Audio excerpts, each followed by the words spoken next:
Shalom, selamat pagi, Amang Inang, jemaat yang dikasihi Tuhan kita Yesus Kristus. Kita kembali bertemu di Renungan Pagi HKBP Denpasar untuk edisi hari ini, Senin 10 Juni 2024. Sebelum kita mendengarkan firman Tuhan, marilah kita bernyanyi terlebih dahulu. Kita bernyanyi.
Anugerah dan damai sejahtera dari Allah Bapa dan dari anaknya Tuhan Yesus Kristus kiranya menyertai kamu sekalian.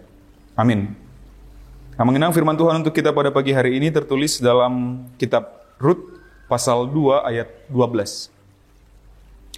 Tuhan kiranya membalas perbuatanmu itu dan kepadamu kiranya dikaruniakan upahmu sepenuhnya oleh Tuhan Allah Israel yang di bawah sayapnya engkau telah berlindung. Di dalam bahasa Batak dikatakan, saya dibalos Jehovah matuho, uhummu nadinggani, jala ikon marupa naguk maho sian Jehovah debatani Israel, na ni dapat tommu, laho maroding-oding tutoruni habuk kabungna. Demikian firman Tuhan.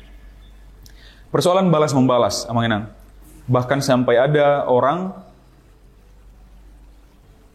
yang katanya susah membalas chat atau membalas SMS karena biarlah itu menjadi pembalasan dari Tuhan katanya. Jadi dia tidak suka membalas, bahkan membalas chat atau SMS.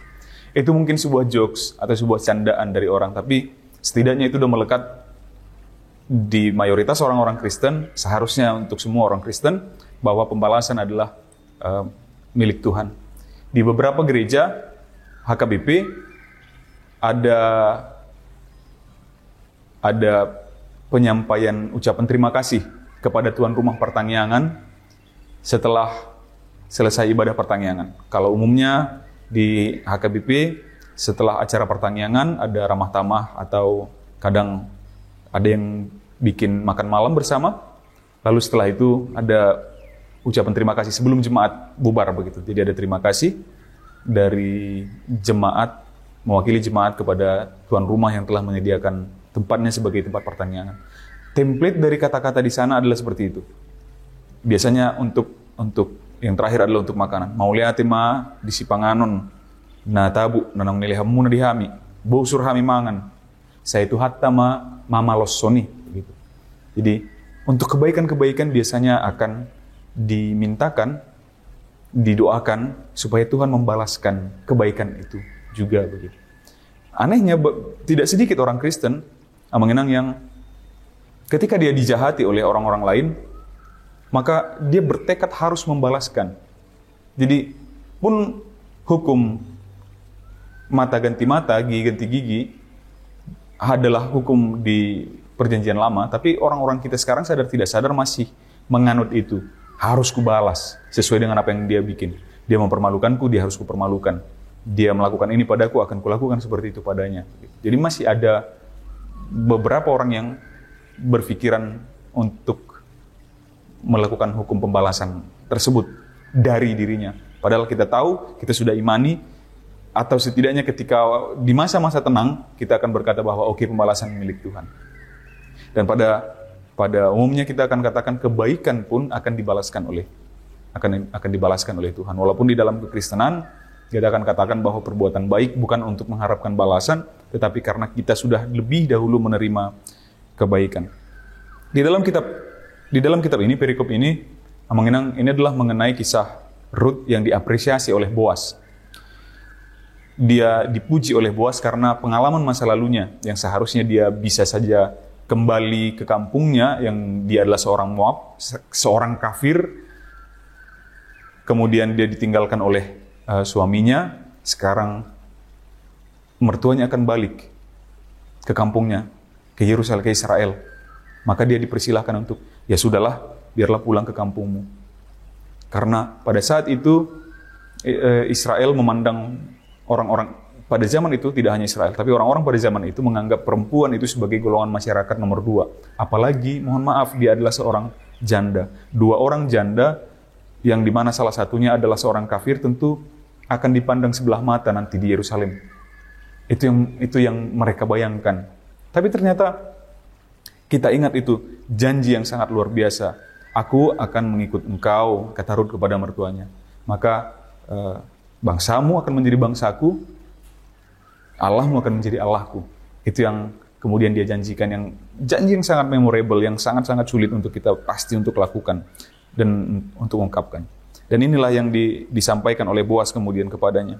Tuhan kiranya membalas perbuatanmu itu, kesetiaannya itu.